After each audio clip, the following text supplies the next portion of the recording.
Isang mapagpalang araw po sa ating lahat. Magandang araw at magandang gabi po dyan sa mga silent viewers at solid supporters ng EDC. Mega love shoutout po at kamusta po kayo? So yun mga kalingap, may panibago na naman po tayong pag-uusapan at tatalakayin. Family reunion ni Edu. Hinahanap si Beyonce, bakit daw wala? At ito pala ang dahilan kung bakit siya wala. Mga kalingap, mama ni Beyonce, may sinabi patungkol dito. Pero bago po yan, kung bago ka pa lang po sa aking munting YouTube channel, pa-like, share, and subscribe na rin po at pakipindot na rin po ng notification bell para lagi po kayong updated sa aking i-upload na video.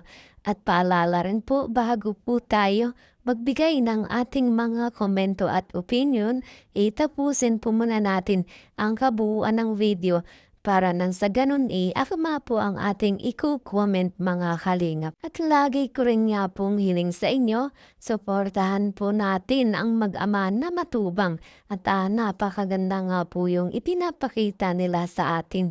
Mga pagbibigay saya at tulong sa ating mga kababayan suportahan po natin at imaraton mga kalingap nang sa garon nga po marami pa po silang matulungan lalong-lalo na nga po dyan yung mga kapos sa pangangailangan mandingap po nila. At syempre, suportahan din po natin ang kanilang may bahay na si Ate Edna Vlogs at Jackie Tapia. Huwag po sana tayong magsasawang sumuporta mga kalingap. So yun po mga kalingap, balik po tayo sa ating tatalakayin at pag-uusapan ngayong araw. Family reunion ni na Edu, hinahanap si Beyonce, bakit daw wala mga kalingap? At Beyonce natin, ito pala ang dahilan kung bakit wala siya. Mama ni Beyonce may sinabi patungkol dito. At yan po mga kalingap, talaga namang itong si Beyonce natin talagang isang mahiyaing bata talaga mga kalingap. At talagang wala pa sa simula nung ma-scout siya ni Kalingap Rob, talaga namang makikita natin yung kanyang pagkamahiyain. At syempre nang hanggang sa tumagal mga kalingap talagang medyo nasasanay na siya.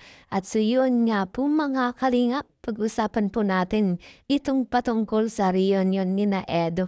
At talaga namang masasabi nating isang paghahanda at masayang pagdaraos nga po dito sa kanilang family reunion mga kalingap. Itong si Papa Eds natin talagang gayak na gayak at talagang sobrang saya nang makita ang kanyang buong angkan mga kalingap.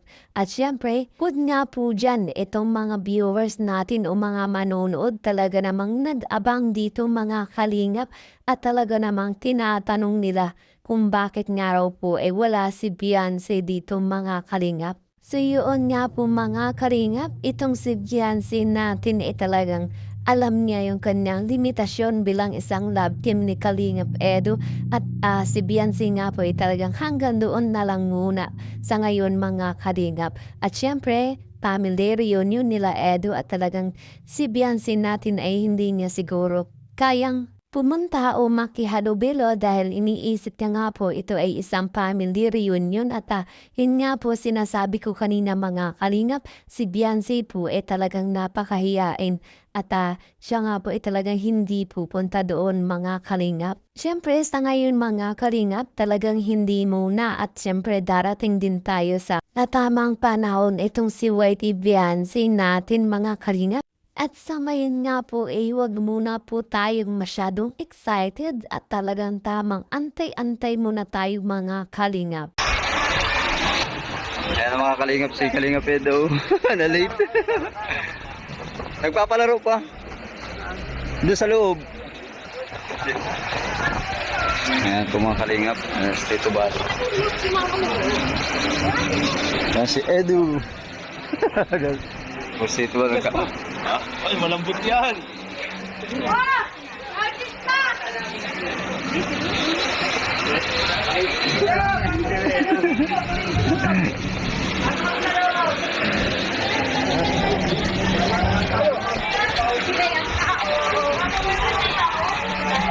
Sila rabang wala pa po. Ayan po mga pins.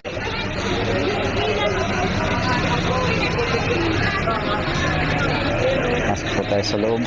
Masilip po tayo.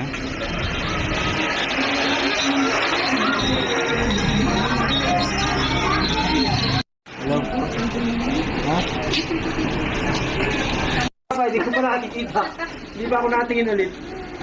Hanggang sa nakalimutan ko na. Ayan. Mga sunod daw yun, mga sunod. Kasunod? Mga sunod. Baka nakita mo ni Rom. Ay, parang nakabuti. Si Rom eh.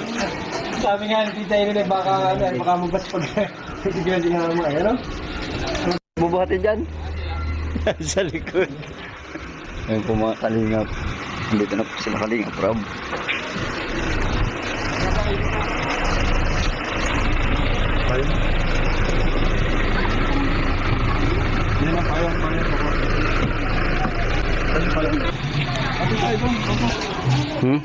Siyempre. Noon! Kita ba? Pwede daw ko yaran sa Tita Mayer pamilyar ng Batangas. Tita Mayer. Hinahanap nga si Beyonce. Hinahanap si Beyonce ng viewers. Ito sa John Card. Salamat sa inyo dito matulong. Thank you. Grabe at hagi. Salamat po. Thank you. Grabe. Yan lamang po mga Kalingap mga ilang kaganapan sa family reunion ni Papa Eds at sa ngayon nga po mga Kalingap, maibang dako po muna tayo itong patungkol nga po sa magulang ni Beyonce o sa nanay ni Beyonce mga Kalingap at talagang may sinabi nga po patungkol sa kanyang anak na si Beyonce. Panoorin po natin mga Kalingap. Sabi ko baka maapagdan yung pag-aaral sa sabi ko stay ka na muna dito sa bahay. So, pabalik muna siya dito. Sabi ko sobrang ang sa kanya issue. Tapos hatid-hatid na lang siya ni Opo, kaya na ma'am. So yan po mga Kalingap, magulang ni Beyonce may sinabi o nagsalita mga Kalingap patungkol nga po dito sa kalagayan ni Beyonce at si Beyonce nga po talagang naapektuhan na yung kanyang pag-aaral dahil sa mga bashers. Sa pagkakaalam ko po mga Kalingap, si Beyonce po ay doon muna titira sa kanilang mismong bahay at hindi muna po sa kanyang pinaka-boarding house mga Kalingap.